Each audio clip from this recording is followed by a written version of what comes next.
Hi friends, நம்ம இந்த வீடியோவில் ஆங்குலரோட பேசிக்ஸ் பற்றி நம்ம பார்க்க போகிறோம். ஆங்குலரோட பேசிக்ஸ் மீன்ஸ் என்ன மாதிரினா ஆங்குலர்னா என்னது, ஆங்குலர் வந்து எதை பேஸ் பண்ணி டெவலப் பண்ணியிருக்காங்க, அது எப்படி வந்து நம்ம என்வைரன்மெண்ட் செட்டப் பண்ணுறது, அப்புறம் எப்படி ஒரு ப்ராஜெக்டை க்ரியேட் பண்ணுறது, அப்புறம் அந்த ப்ராஜெக்டில் இருக்க மெயினான ஃபைல்ஸ் பற்றி எக்ஸ்பிளைன் பண்ண போகிறேன். அப்புறம் வாட் கைண்ட் ஆஃப் ஸ்ட்ரக்சர் எல்லாமே வந்து இதில் வந்து பார்ப்போம். சரிங்களா? இப்போ வந்து பார்த்தீங்கன்னா ஆங்குலர் வந்து ஃபுல் அண்ட் ஃபுல் வந்து டைப்ஸ்கிரிப்ட் பேஸ் பண்ணி தான் க்ரியேட் பண்ணியிருக்காங்க. TypeScriptனா நத்திங் பட் இது one kind of JavaScript version.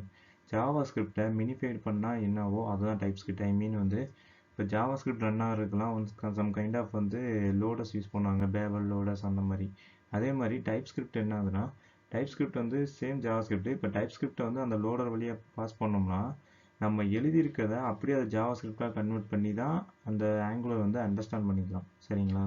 இது வந்து ஜாவாஸ்கிரிப்டில் இப்போ ஒரு 3 லைன் எழுதணும்னா அதை நம்ம டைப்ஸ்கிரிப்டில் வந்து ஒரே லைனில் எழுதிடலாம். சரிங்களா? அதுக்கப்புறமேட்டு ஆங்குலர் வந்து one kind of framework. ஃப்ரேம் ஒர்க்கும் லைப்ரரிக்கும் நிறைய டிஃப்ரெண்ட் இருக்குது. சரிங்களா? ஃப்ரேம் ஒர்க் லைப்ரரி பற்றி நம்ம நெக்ஸ்ட் செஷன்லாம் பார்ப்போம். அடுத்து வந்து நம்ம வந்து எப்படி செட்டப் பண்ணுறது, ஒரு ஆங்குலர் ப்ராஜெக்டை வந்து எப்படி நம்ம க்ரியேட் பண்ணுறதுன்றதை பார்ப்போம். சரிங்களா? இப்போ பார்த்தீங்கன்னா நமக்கு ஆங்குலர் ரன் பண்ணுறதுக்கு மெயினாக வந்து அவங்களோட CLI வேணும், ஆங்குலர் CLI. ஆங்குலர் CLI இருந்தால் மட்டும்தான் நம்ம ஆங்குலர் ப்ராஜெக்ட்ஸை வந்து ஆக்சஸ் பண்ண முடியும், க்ரியேட் பண்ணுறது, ஒர்க் பண்ணுறது எல்லாமே பண்ண முடியும். நீங்கள் ஆங்குலர் CLI இன்ஸ்டால் பண்ணுறதுக்கு முன்னாடி உங்களுக்கு வந்து பேசிக்காக என்ன வேணும்னா Node.js உங்கள் சிஸ்டமில் இன்ஸ்டால் பண்ணியிருக்கோம். சரிங்களா? இப்போ விண்டோஸாக இருந்தால் நீங்கள் ஜஸ்ட் டவுன்லோட் பண்ணிவிட்டு இன்ஸ்டால் பண்ணிக்கலாம். ஓகேங்களா? இதே லினக்ஸ்னு போனீங்கன்னா சம் கைண்ட் ஆஃப் கமெண்ட்ஸ் இருக்குது இன்ஸ்டால் பண்ணுறதுக்கு. அந்த கமெண்ட்ஸ்லாம் யூஸ் பண்ணி நீங்கள் வந்து நோட் ஃபஸ்ட்டு இன்ஸ்டால் பண்ணிக்கணும். அதுக்கப்புறமேட்டு என்ன பண்ணணும்னா ஜஸ்ட்டு வந்து பவர்ஷெல் ஓப்பன் பண்ணிவிட்டு நீங்கள் இந்த கமெண்ட்ஸை வந்து யூஸ் பண்ணி நீங்கள் வந்து ஆங்குலர் CLI வந்து இன்ஸ்டால் பண்ணணும். ஆங்குலர் CLI இன்ஸ்டால் பண்ணுறது கொஞ்சம் டைம் எடுக்கும்.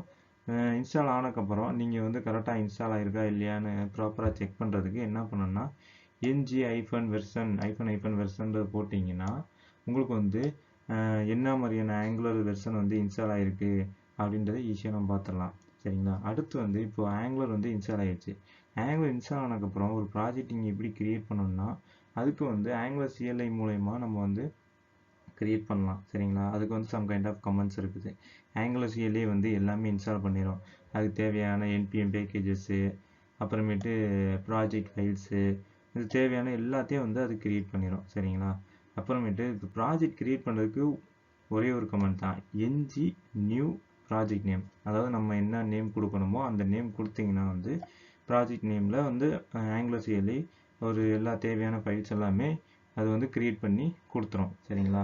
இப்போ வந்து ஆங்குலர் இன்ஸ்டால் பண்ணியாச்சு, தென் ப்ராஜெக்ட்டும் க்ரியேட் பண்ணியாச்சு. இப்போ அந்த ப்ராஜெக்ட் எப்படி ரன் பண்ணுறதுன்னா இப்போ பார்த்தீங்கன்னா சர்வ் பண்ணுறதுக்கு, ஐ மீன் சர்வ்னா அது வந்து எக்ஸிக்யூட் பண்ணுறதுக்கு இப்போ பார்த்தீங்கன்னா அந்த ப்ராஜெக்ட் நேம்குள்ளே போயிடணும். CD போட்டிங்கன்னா அதாவது கமெண்ட்டில் தான் ஃபுல்லாமே ஒர்க் பண்ணணும். CD போட்டு நீங்கள் ப்ராஜெக்ட்குள்ளே போயிடணும். போனதுக்கப்புறம் ng serve -open அந்த மாதிரி கொடுத்தீங்கன்னா நீங்கள் -open கொடுக்கணும்னு அவசியம் இல்லை, அதுவே ஆட்டோமேட்டிக்காக எடுத்துக்கிறோம். இப்போ பார்த்தீங்கன்னா டிஃபால்ட்டாக வந்து ஆங்குலர் வந்து செட் பண்ணியிருப்பாங்க போட்டு. சரிங்களா? லோக்கல் ஹோஸ்ட்டில் ஆட்டோமேட்டிக்காக இட் வில் ஓப்பன் ஆயிரும். இது நம்ம வந்து கஸ்டமைஸ் போட்டும் நம்ம கொடுக்கலாம். அது என்னன்றது ஃபியூச்சரில் நான் உங்களுக்கு சொல்கிறேன். சரிங்களா? இப்போ பார்த்தீங்கன்னா இந்த ஃபோல்டர் ஸ்ட்ரக்சர், அதாவது ஆங்குலர் CLI வந்து உங்கள் சிஸ்டமில் வந்து ஒரு ப்ராஜெக்டை க்ரியேட் பண்ணிடும். அதோட ஃபோல்டர் ஸ்ட்ரக்சர் இப்படி தான் இருக்கும். பார்த்தீங்கன்னா source, app component, .cs, HTML, module இந்த மாதிரி இருக்கும். இதில் பார்த்தீங்கன்னா ரூட் ஃபோல்டர்னு பார்த்தீங்கன்னா ஆப் தான். இதில் தான் நம்ம வந்து எல்லாமே பண்ணணும். சரிங்களா? அந்த app.module தான் இப்போ வந்து ஏதாவது ஒரு காம்போனன்ட் இம்போர்ட் பண்ணாலோ, ஏதோ ஒரு மாடல் வந்து இம்போர்ட் பண்ணாலோ நம்ம வந்து ஆப் மாடலில் வந்து சம் கைண்ட் ஆஃப் வந்து கான்ஃபிகரேஷன் பண்ணணும். அதெல்லாம் வந்து நம்ம ஃபியூச்சரில் பார்க்கலாம். சரிங்களா? அடுத்து பார்த்தீங்கன்னா ஆங்குலரோட மெயின் ஃபைல்ஸ்ன்னு பார்த்தீங்கன்னா components, HTML and CSS. Components தான் நம்ம வந்து அங்கே தான் நம்ம வந்து எல்லா லாஜிக்ஸு எல்லாமே நம்ம வந்து அங்கே தான் எழுத போகிறோம். HTML வந்து ஜஸ்ட்டு வந்து நார்மல் HTML தான், பட் கொஞ்சம் டிஃப்ரெண்ட்டாக இருக்கும். அது என்னன்றது நம்ம அடுத்து பார்ப்போம். CSS எப்பவும் போல் நம்ம CSS ஃபைல் யூஸ் பண்ணிக்கலாம், இல்லைன்னா CSS க்ரியேட் பண்ணிக்கலாம், அது உங்கள் இஷ்டம். இப்போ இந்த டயக்ராமில் பார்த்தீங்கன்னா ஜஸ்ட்டு வந்து ஆங்குலர் வந்து மோஸ்ட்லி வந்து டூ வே பைண்டிங் தான். சரிங்களா? ஐ மீன் டூ வே பைண்டிங்னா ஒரு காம்போனன்ட் டு HTML கம்யூனிகேட் பண்ணிக்கலாம், HTML டு காம்போனன்ட்டுக்கும் கம்யூனிகேட் பண்ணிக்கலாம். இதுதான். அதாவது இப்போ பார்த்தீங்கன்னா இந்த டயக்ராம் பார்த்தீங்கன்னா காம்போனன்ட் டு HTMLக்கு வந்து கம்யூனிகேட் பண்ணுறதுக்கு ப்ராப்பர்ட்டி பைண்டிங் சொல்லுவாங்க. இதே வந்து HTML வந்து காம்போனன்ட் கம்யூனிகேட்னா ஈவன் பைண்டிங் சொல்லுவாங்க. இந்த பைண்டிங்ஸு எல்லாமே நம்ம வந்து ஃபர்தராக பார்ப்போம். இது வந்து இன்ஜெக்டர் சர்வீஸ் எல்லாமே ஆங்குலரோட ஃபியூச்சர்ஸு. நம்ம என்னன்றது நெக்ஸ்ட் வந்து நம்ம பார்த்துட்டே வருவோம். சரிங்களா? இப்போ பார்த்தீங்கன்னா ஆங்குலர் அதில் வந்து மெயின் ஃபைல்ஸ் பார்த்தீங்கன்னா இந்த ஆங்குலர் ஜேசனு, பேக்கேஜ் ஜேசனு, நோன் மாடல்ஸு, இந்த மாதிரிலாம் இருக்குது. ஆங்குலர் ஜேசனில் வந்து நம்ம ஆங்குலர் சிஎல்ஏயோட கான்ஃபிகரேஷன் எல்லாமே இருக்கும். அப்புறமேட்டு பேக்கேஜ் ஜேசனில் வந்து என்பிஎம் கான்ஃபிகரேஷனு அந்த மாதிரி எல்லாமே இருக்கும். நோன் மாடல்ஸ் வந்து ஐ மீன் என்ன சொல்கிறது, இது வந்து என்பிஎம் பேக்கேஜஸ் யூஸ் பண்ணி தான் நம்ம வந்து நம்ம ஆங்குலர் வந்து ஃபுல் அண்ட் ஃபுல் ஒர்க் பண்ணுவோம். சம் கைண்ட் ஆஃப் சர்வீஸ்லாம் வந்து நம்ம கஸ்டமைஸாக க்ரியேட் பண்ணோம்னா ரொம்ப டைம் எடுக்கும். அதுக்கு வந்து அவங்க என்பிஎம் பேக்கேஜ் மாடல்ஸாக வச்சுருப்பாங்க. நம்ம ஜஸ்ட்டு வந்து இன்ஸ்டால் பண்ணிவிட்டு ஒர்க் பண்ணுவோம். அதை ஜஸ்ட்டு யூஸ் பண்ணுற மாதிரி இருக்கும். அதான் வேறு ஒன்றும் கிடையாது.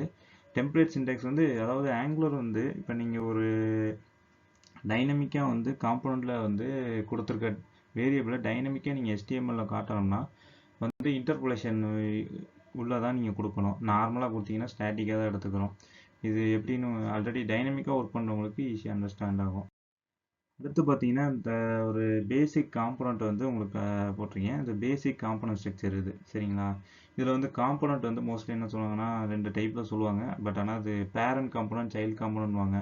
பேரண்ட் காம்பனண்ட்னா ஒன்றும் கிடையாது. இப்போ ஒரு டேக் டிவ்வுக்குள்ளே ஒரு பி டேக் கொடுக்குறோம். டிவ் வந்து பேரண்ட்டு, சைல்டு வந்து பி டேக், அவ்வளோதான். இதுதான் சைல்டு காம்பனண்ட் தான் பி டேக். டிவ் வந்து பேரண்ட் காம்பனண்ட்டு. நம்ம ஈஸியாக வந்து உள்ளுக்குள்ளேயே கம்யூனிகேட் பண்ணுறதுக்கு யூஸ் பண்ணிக்கலாம். இப்போ நம்ம வந்து காம்பனண்ட் வந்து நம்ம வந்து பேசிக்காகவே ஜஸ்ட் கோட் யூஸ் பண்ணி ஜஸ்ட் ஃபைல் கிரியேட் பண்ணி நம்ம ஆட் காம்பனண்ட்டை டெக்கரேட்டிவை இம்போர்ட் பண்ணி ஜஸ்ட் வந்து கொடுத்தாலே போதும், காம்பனண்ட் கிரியேட் ஆகும். இல்லை எனக்கு வேணாம் அப்படின்னா நீங்கள் வந்து சம் கைண்ட் ஆஃப் இது இருக்குது, ஐ மீன் கமெண்ட்ஸ்லாம் இருக்குது. நீங்கள் ஜஸ்ட் ஆங்குலர் சைடில் போயிட்டு என்ஜி அதாவது என்ஜி ஜென்ரேட் காம்பனண்டோட நேம் அது கொடுத்தீங்கன்னா அதுக்கு தேவையான ஃபைல்ஸ் எல்லாமே ஜென்ரேட் ஆயிடும். இது கீழே பார்த்தீங்கன்னா டேஷ்போர்டு கொடுத்ததுக்கு dashboard dot component dot CSS, HTML, TS எல்லா ஃபைலும் அதுவே கிரியேட் பண்ணி கொடுத்துரும். அப்புறமேட்டு வந்து இது வந்து ஒரு நல்ல ப்ராக்டிஸ் கிடையாது. நீங்களாக கிரியேட் பண்ணிக்கிட்டீங்கன்னா தான் அடுத்த ஃபியூச்சரில் நீங்கள் டக்குன்னு எதாவது டக்குன்னு போட முடியும் உங்களுக்கு. சரிங்களா. இப்போ லார்ஜ் ஸ்கேல் அப்ளிகேஷன்லாம் போனீங்கன்னா அவங்க கிரியேட் பண்ணியிருப்பாங்க. நீங்கள் ஈஸியாக அப்போ தான் உங்களுக்கு வந்து ப்ராக்டிஸ் ஆகும். சரிங்களா. அட் காம்பனன்ட்றது ஒன் கைண்ட் ஆஃப் வந்து பில்ட் இன் ஆங்குலர் டேரக்டிவ்ஸ் வந்து ஆங்குலரில் ஒன் கைண்ட் ஆஃப் ஃபியூச்சர்ஸ், அதாவது ஒன்றும் கிடையாது. சம் கைண்ட் ஆஃப் லாஜிக்ஸ் எல்லாம் வந்து நம்ம டேரக்டிவாஸ் வந்து கிரியேட் பண்ணிக்கலாம், கஸ்டம் டேரக்டிவ்ஸாக. அதெல்லாம் நம்ம போக போக ஃபர்தராக பார்ப்போம். சரிங்களா. இது அட் காம்பனண்ட். இந்த செலக்டர்ன்றது வந்து காம்பனோட நேம். இது வந்து எப்போவுமே யூனிக்காக இருக்கணும். அப்போனா தான் வந்து நம்ம ஈஸியாக வந்து கால் பண்ண முடியும். அப்புறமே டெம்ப்ளேட் URL வந்து என்ன மாதிரியான டெம்ப்ளேட் வந்து நம்ம அந்த URL கொடுக்க போகிறோம். நம்ம இது வந்து ஸ்ட்ரிங்காகவும் யூஸ் பண்ணிக்கலாம், என்ன வேணால் யூஸ் பண்ணிக்கலாம், பார்த்து கொடுக்கலாம். இல்லைன்னா டெம்ப்ளேட் ஸ்ட்ரிங் யூஸ் பண்ணி நம்ம கொடுக்கலாம். அதெல்லாம் இன்னும் நெக்ஸ்ட் வீடியோ சொல்கிறேன்.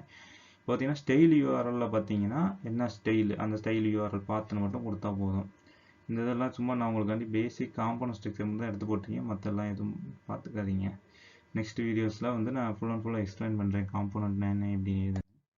அடுத்து பார்த்தீங்கன்னா HTML ஜஸ்ட் உங்களுக்கு வந்து ஸ்ட்ரக்சர் மட்டும் தான் போட்டிருக்கேன். CSS எப்பவும் போல தான் உங்களுக்கு CSS ஸ்ட்ரக்சர் இதுதான். இது வந்து நார்மல் காம்பனண்ட் HTML. இப்போ பார்த்தீங்கன்னா இந்த app.hero.searchன்னு கொடுத்துருக்கோம் பாருங்க. இப்படித்தான் நம்ம வந்து காம்பனண்ட்டு வந்து கால் பண்ணுவோம். அந்த இந்த நேம் கொடுத்தோம் இல்லையா, செலக்டர் நேம், அதான் வந்து யூனிக்காக இருக்கும். நம்ம கொடுத்தோம்னா இந்த மாதிரி காம்பனண்ட்னா அந்த காம்பனண்ட் வந்து இது HTML கால் ஆயிரும். இப்போ நீங்கள் காம்பனண்ட்ல மூலயமா என்ன சேஞ்ச் பண்ணாலும் இங்கே வந்து ரெஃப்ளெக்ட் ஆகும். சரிங்களா. நெக்ஸ்ட் வந்து காம்பனண்டோட சில லைஃப் சைக்கிள்ஸ்லாம் இருக்குது. இப்போதைக்கு நான் ஒரு 3 லைஃப் சைக்கிள்ஸ் வந்து உங்களுக்கு வந்து லிஸ்ட் பண்ணியிருக்கேன். ஒன்று பார்த்தீங்கன்னா கன்ஸ்ட்ரக்டர், ரெண்டாவது NG ஆன் யூனிட், அப்புறம் வந்து NG ஆன் சேஞ்சஸ். சரிங்களா. இப்போ கன்ஸ்ட்ரக்டர் வந்து ஒன்றும் கிடையாது, அது வந்து பேசிக். அதாவது ஊப்ஸ் கான்செப்ட்னு போனாலே கன்ஸ்ட்ரக்டர் கன்ஃபார்மாக இருக்கும். ஆங்குலரும் ஊப்ஸ் கான்செப்ட் தான். சரிங்களா. கன்ஸ்ட்ரக்டர் ஒன்றும் கிடையாது, நம்ம வந்து ஃபஸ்ட்டு ஒரு காம்பனண்ட் ரெண்டர் ஆகிறப்ப ஃபஸ்ட்டு எக்ஸிக்யூட் ஆகிறது கன்ஸ்ட்ரக்டர் தான் எக்ஸிக்யூட் ஆகும். அதனால் நம்ம கன்ஸ்ட்ரக்டர் மோஸ்ட்லி என்ன பண்ணுவோம்னா அந்த வேரியபிள் டிஃபைன் பண்ணுறது, இனிஷியல் வேல்யூ கொடுக்குறது, அதெல்லாமே வந்து கன்ஸ்ட்ரக்டர் கூட தான் நம்ம பண்ணுவோம். இதே NG ஆன் யூனிட்னா கன்ஸ்ட்ரக்டருக்கு அப்புறம் எக்ஸிக்யூட் ஆகிறது என்னன்னு பார்த்தீங்கன்னா இந்த NG ஆன் யூனிட்ன்ற லைஃப் சைக்கிள் தான். ஓகேங்களா. இந்த NG on unit life cycle வந்து நம்ம வந்து மோஸ்ட்லி எதுக்கு யூஸ் பண்ணோம்னா அந்த REST APIs கால் பண்ணுறது, ஆக்சிஸ் கால் பண்ணுறது, அதெல்லாம் நம்ம வந்து யூஸ் பண்ணிக்கலாம். ஏன்னா வந்து கன்ஸ்ட்ரக்டரில் நம்ம ஆல்ரெடி டிஃபைன் பண்ணிட்டோம். இப்போ அந்த டேட்டா வந்து அப்டேட் பண்ணுறதுக்கு அடுத்த லைஃப் சைக்கிள் என்னென்னு பார்த்தா NG ஆன் யூனிட் தான் பெஸ்ட் ப்ராக்டிஸ் API ஹிட் பண்ணுறதுக்கு எல்லாமே. அப்புறம் NG ஆன் சேஞ்சஸ்னால் ஒன்றும் கிடையாது. இப்போ ஒரு வேல்யூ நீங்கள் டிஃபைன் பண்ணியிருக்கீங்க காம்பனண்ட்டில். சரிங்களா. இப்போ அந்த இன்புட்டுன்னு இந்த இடத்துல கொடுத்துருக்கு பார்த்தீங்களா, நேம் ஸ்ட்ரிங்கு. இப்போ இந்த இன்புட் நேம் வந்து சேஞ்ச் ஆனால் இந்த என்ஜி ஆன் சேஞ்ச் வந்து லைஃப் சைக்கிள்ஸ் வந்து ஹிட் ஆகும், அதாவது ட்ரிகர் ஆகும், அந்த மாதிரி இருக்கும். வேற ஒன்றும் கிடையாது. இது வந்து மெயினாக நம்ம யூஸ் பண்ணுறது பார்த்தீங்கன்னா இந்த 3 தான் நம்ம யூஸ் பண்ணுவோம். சரிங்களா? அடுத்து பார்த்தீங்கன்னா ஆங்குலர் டேரக்டிவ்ஸ் பற்றி ஒரு சிலது சொல்லியிருக்கேன். ஒரு சில டேரக்டிவ்ஸ் வந்து உங்களுக்கு லிஸ்ட் பண்ணியிருக்கேன். அதாவது NG class, NG style, NG model, NG if, NG for, NG ஸ்விட்ச், இதெல்லாம் வந்து பில்டின், அதாவது ஆங்குலரே வச்சிருக்க பில்டின் டேரக்டிவ்ஸ். நம்ம கஸ்டமாகவும் டேரக்டிவ்ஸ் கிரியேட் பண்ணிக்கலாம். சரிங்களா? இப்போ வந்து என்ஜி கிளாஸ்லாம் ஒன்றும் கிடையாது. நீங்கள் கிளாஸ் டிஃபைன் பண்ணுறதா normal HTML class equal to class name கொடுப்பீங்க இல்லையா, அதுதான் என்ஜி கிளாஸ் கொடுத்தோம்னா அது கிளாஸாக வந்து ஆங்குலர் வந்து ஐடென்டிஃபை பண்ணிக்கும். பட் ஆனால் அது நமக்கு தேவை கிடையாது என்ஜி கிளாஸ் மோஸ்ட்லி. என்ஜி ஸ்டைல்னால் சேம் தான், ஸ்டைல் எப்படி கொடுப்பீங்கன்னா அதே மாதிரி என்ஜி ஸ்டைல். என்ஜி மாடல் வந்து மெயினான ஒரு டேரக்டிவ். இதில் வந்து தான் நம்ம வந்து 2-வே டேட்டா பைண்டிங்கு இதெல்லாமே பண்ணுவோம். HTML to component, component HTML இதெல்லாம் வந்து இது மூலயமா தான் நடக்கும். இந்த என்ஜி மாடல் வந்து ஒன்லி ஃபார்ம் மாடல் இம்போர்ட் பண்ணால் மட்டும்தான் ஒர்க் ஆகும். அதெல்லாம் எப்படி ஏதுன்றதை நம்ம நெக்ஸ்ட் எடுத்து பார்ப்போம். என்ஜி இஃப்னா, அதாவது நம்ம நார்மலாக ஜாவா ஸ்கிரிப்டில் இஃப் கண்டிஷன் யூஸ் பண்ணுவோம் இல்லையா, இஃப் இது வந்து அது போகணும், அது மாதிரி தான் என்ஜி இஃப். அதுக்கான அப்புறமேட்டு என்ஜி ஃபார் வந்து ஃபார் லூப்பு, ஆங்குலரில் ஃபார் லூப்பு. என்ஜி ஸ்விட்ச்னா ஸ்விட்ச் கேஸு, அதே மாதிரி தான். நான் அதுக்கான எக்ஸாம்பிள்ஸ்லாம் இதில் கொடுத்துருக்கேன் பாருங்க. என்ஜி கிளாஸ் கொடுத்துட்டு கிளாஸ் நேம் கொடுத்தா போதும். என்ஜி ஸ்டைல்னு கொடுத்து ஸ்டைலு, அதாவது இது வந்து ஒரு ஆப்ஜெக்டாக இருக்கும். இந்த ஆப்ஜெக்ட் வந்து அப்படியே பாஸ் ஆகும். என்ஜி மாடல் வந்து இப்படி தான் கால் பண்ணணும். அப்புறமேட்டு வந்து என்ஜி இஃப் வந்து ஸ்டார் முன்னாடி கண்டிப்பாக போடணும். இந்த என்ஜி ஃபார்லையும் போடணும், இல்லைன்னா அது வந்து ஆங்குலரால் ஐடென்டிஃபை பண்ணிக்க முடியாது. சரிங்களா? அப்புறமேட்டு ஆங்குலரோட பைண்டிங்ஸ் பார்த்தீங்கன்னா 3 வகையான பைண்டிங்ஸ் இருக்குது. Property bindings, event bindings, inputs, outputs, இந்த மாதிரி பைண்டிங்ஸ்லாம் இருக்குது. ப்ராப்பர்ட்டி பைண்டிங்னா ஒன்றும் கிடையாது. இப்போ நீங்கள் வந்து காம்பனண்ட்டில் சோர்ஸ் ஈக்குவல் டு இந்த URL அப்படின்னு சொல்லி டிஃபைன் பண்ணியிருப்பீங்க இல்லையா, அந்த சோர்ஸை கொண்டு போய் HTML கால் பண்ணிங்கன்னா, அதாவது இந்த இதுதான் அந்த வேரியபிள், இந்த வேரியபிளில் URL இருக்கும் காம்பனண்ட்டில், அது அப்படியே நீங்கள் கால் பண்ணால் ப்ராப்பர்ட்டி, அதாவது அங்கேருந்து கால் பண்ணுறோம், அவ்வளோதான். இதே ஈவென்ட் பைண்டிங்னா ஒன்றும் கிடையாது. கிளிக் பண்ணால் வர்றது, அப்புறமேட்டு சேஞ்சஸ் பண்ணுறது, இதெல்லாம் வந்து உங்களுக்கு ஃபுல் அண்ட் ஃபுல் வந்து ஃபர்தராக நான் வந்து ப்ராக்டிக்கல் வீடியோஸ் எல்லாமே நான் போடுறேன். சரிங்களா? அடுத்து வந்து input and output give child component, அதாவது ஒன்றும் கிடையாது. இப்போ வந்து நம்ம வந்து இன்புட் அவுட்புட் டெக்கரேட்டரை யூஸ் பண்ணி காம்பனண்ட் டு காம்பனண்ட் கம்யூனிகேட் பண்ணிக்கலாம். சரிங்களா? இந்த ரெண்டுக்கும் இன்னொன்று பைண்டிங் இருக்குது, அதாவது காம்பனண்ட் டு HTML கம்யூனிகேட் பண்ணுவோம். காம்பனண்ட் டு காம்பனண்ட் கம்யூனிகேட் பண்ணிக்கிறதுக்கு நம்ம input decorator, output decorator use பண்ணலாம். அந்த ஃப்ளோ பார்த்தீங்கன்னா, இன்புட் யூஸ் பண்ணோம்னா பேரண்ட் டு சைல்டு வந்து நம்ம டேட்டா பாஸ் பண்ணிக்கலாம். அவுட்புட் யூஸ் பண்ணி சைல்டு டு பேரண்ட் வந்து டேட்டா ஃப்ளோ பண்ணிக்கலாம். இதுக்கு வந்து தனியாக நான் ஒரு வீடியோ எடுத்து நான் போடுறேன். சரிங்களா?